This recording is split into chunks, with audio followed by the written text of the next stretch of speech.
بسم اللہ الرحمن الرحیم۔ السلام علیکم۔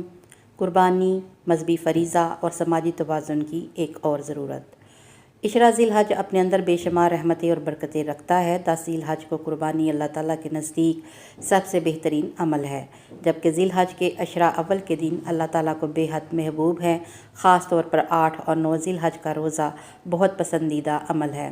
حضرت ابو سعید رضی اللہ تعالیٰ عنہ سے روایت ہے کہ رسول اللہ صلی اللہ علیہ وآلہ وسلم نے اپنی صاحبزادی حضرت فاطمہ رضی اللہ تعالیٰ عنہ سے قربانی کے وقت فرمایا کہ اے فاطمہ رضی اللہ تعالیٰ عنہ، کھڑی ہو اپنی قربانی کے پاس، کیونکہ اس کے خون کے پہلے قطرے کی وجہ سے تمہارے پچھلے گناہ معاف ہو جائیں گے۔ حضرت سیدہ فاطمہ رضی اللہ تعالیٰ عنہ نے سوال کیا، یا رسول اللہ صلی اللہ علیہ وآلہ وسلم، کیا یہ فضیلت صرف ہمارے لیے یعنی اہل بیت کے واسطے مخصوص ہے یا سب مسلمانوں کے لیے ہے؟ آپ صلی اللہ علیہ وآلہ وسلم نے فرمایا، یہ فضیلت ہمارے لیے اور تمام مسلمانوں کے لیے ہے۔ حضرت زید بن ارقم سے روایت ہے کہ ایک مرتبہ حضرت صحابہ نے سوال کیا، یا رسول اللہ صلی اللہ علیہ وآلہ وسلم، ان قربانیوں کی کیا حقیقت ہے؟ آپ صلی اللہ علیہ وآلہ وسلم نے فرمایا، یہ طریقہ تمہارے باپ ابراہیم علیہ السلام سے جاری ہوا ہے اور یہ ان کا طریقہ چلا آ رہا ہے۔ صحابہ نے عرض کیا، ہم کو ان میں کیا ملتا ہے؟ فرمایا کہ ہر بال کے بدلے ایک نیکی۔ عرض کیا، اون والے جانور یعنی بھیڑ دمبا کے ذبح پر کیا ملتا ہے؟ فرمایا ہر بال کے بدلے ایک نیکی ملتی ہے۔ حضرت عائشہ رضی اللہ تعالیٰ عنہ کا بیان ہے کہ حضور اکرم صلی اللہ علیہ وآلہ وسلم نے فرمایا، بقر عید کی 10 تاریخ کو کوئی بھی نیک کام اللہ کے نزدیک قربانی کا خون بہانے سے زیادہ محبوب نہیں ہے، اور قیامت کے دن قربانی والا اپنے جانور کے بالوں اور سنگوں اور کھروں کو لے کر آئے گا، اور یہ چیزیں ثواب عظیم کا ذریعہ بنیں گی۔ نیز فرمایا کہ قربانی کا خون زمین پر گرنے سے پہلے اللہ تعالیٰ کے نزدیک درجہ قبولیت پا لیتا ہے، لہٰذا تم خوش دلی کے ساتھ قربانی کیا کرو۔ قربانی کی ابتدا حضرت ابراہیم علیہ السلام نے خواب میں دیکھا تھا کہ میں اپنے بیٹے کو ذبح کر رہا ہوں۔ نبیوں کا خواب سچا ہوتا تھا اور اللہ کی جانب سے ہوتا تھا۔ ایسی بات اللہ کی جانب سے حکم دیے جانے کے مترادف مانی جاتی تھی، اس لیے انہوں نے اپنے بیٹے سے کہا کہ میں نے ایسا خواب دیکھا ہے، تمہاری کیا رائے ہے؟ بیٹے نے جواب دیا، ابا جان، آپ کو جو حکم ہوا ہے اس پر عمل کر لیجئے، آپ مجھے انشاءاللہ صبر کرنے والوں میں سے پائیں گے۔ چنانچہ حضرت ابراہیم علیہ السلام نے اپنے بیٹے اسماعیل علیہ السلام کو مکہ سے لے کر چلے اور منع میں جا کر ذبح کرنے کی نیت سے ایک چھری ساتھ لی۔ منع مکہ معظمہ سے 3 میل دور 2 پہاڑوں کے درمیان بہت لمبا میدان ہے۔ جب منع میں داخل ہونے لگے تو ان کے بیٹے کو شیطان بہکانے لگا۔ حضرت ابراہیم علیہ السلام کو پتہ چلا تو اللہ اکبر کہہ کر 7 کنکریاں ماری، جس کی وجہ سے وہ زمین میں دھنس گیا۔ دونوں باپ بیٹے آگے بڑھے تو زمین نے شیطان کو پھر چھوڑ دیا۔ کچھ دور جا کر پھر بہکانے لگا۔ حضرت ابراہیم علیہ السلام نے پھر اللہ اکبر کہہ کر 7 کنکریاں ماری، وہ پھر زمین میں دھنس گیا۔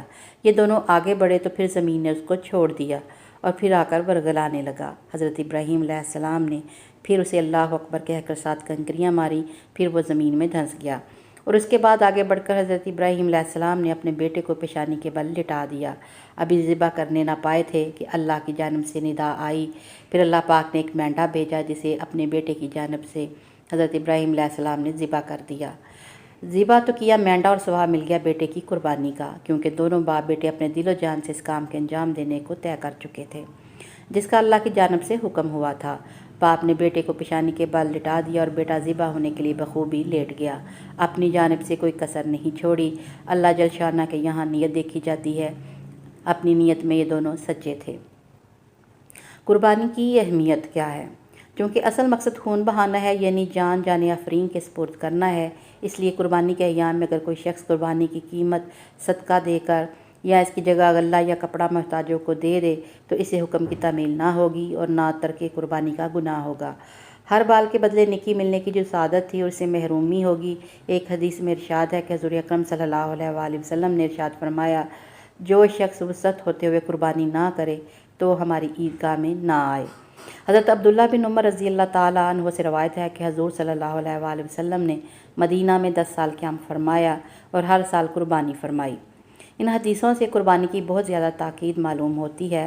حضور اکرم صلی اللہ علیہ وآلہ وسلم کے پابندی سے قربانی کرنے اور اس کے لیے تاکید فرمانے کی وجہ سے حضرت امام ابو حنیفہ نے اہل وسط پر قربانی کو واجب کیا ہے اور فرمایا ہے کہ صاحب نصاب پر قربانی واجب ہے۔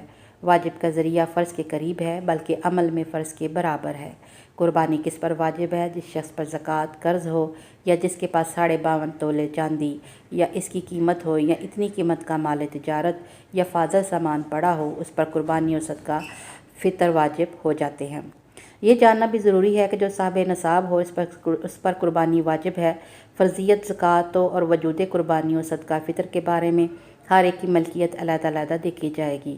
اگر کسی گھر میں باپ، بیٹے اور بیٹوں کی ماں ہر ایک کی ملکیت میں اتنا مال ہے جس پر قربانی واجب ہوتی ہے تو ہر ایک پر علیحدہ علیحدہ قربانی واجب ہوگی، البتہ نابالغ کی طرف سے کسی حال میں قربانی لازم نہیں۔ قربانی کرنے والوں کے لیے چند ہدایات۔ قربانی کرنے والا ذی الحج کا چاند طلوع ہونے کے بعد نہ بال منڈوائے اور نہ ناخنوں کو ترشوائے۔ سیدہ ام سلمہ رضی اللہ تعالیٰ عنہ سے روایت ہے کہ بے شک رسول کریم صلی اللہ علیہ وآلہ وسلم نے فرمایا، جب تم ذی الحج کا چاند دیکھ لو اور تمہارا قربانی کرنے کا ارادہ ہو تو اپنے بالوں اور ناخنوں کو کاٹنے اور تراشنے سے بچو۔ زیر ناف اور بغلوں کے بالوں کا بھی یہی حکم ہے، بلکہ ان ایام میں تمام جسم کے بالوں کو کاٹنا منع ہے۔ یاد رہے، اگر ایک قربانی کے گھر کے موجودہ تمام افراد کی طرف سے ہونی ہے تو پھر ان 10 دنوں میں کوئی بال اور ناخن نہیں تراشے گا۔ نیز جنہوں نے قربانی نہیں کرنی ان 10 دنوں میں بال نہ کٹوانے کی پابندی نہیں ہے۔ ہاں اتنا ضرور ہے کہ جس شخص نے قربانی نہ کرنی ہو وہ نماز عید کے بعد اگر ناخن تراش لے، بال کٹوا لے تو اسے بھی مکمل قربانی کا ثواب ملے گا۔ احرام کی حالت میں بال کاٹنا، سر منڈانا یا ناخن کاٹنا منع ہے۔ اللہ تعالیٰ نے فرمایا، جب تک قربانی اپنی جگہ نہ پہنچ جائے یعنی ذبح نہ ہو جائے اپنا سر نہ مونڈو۔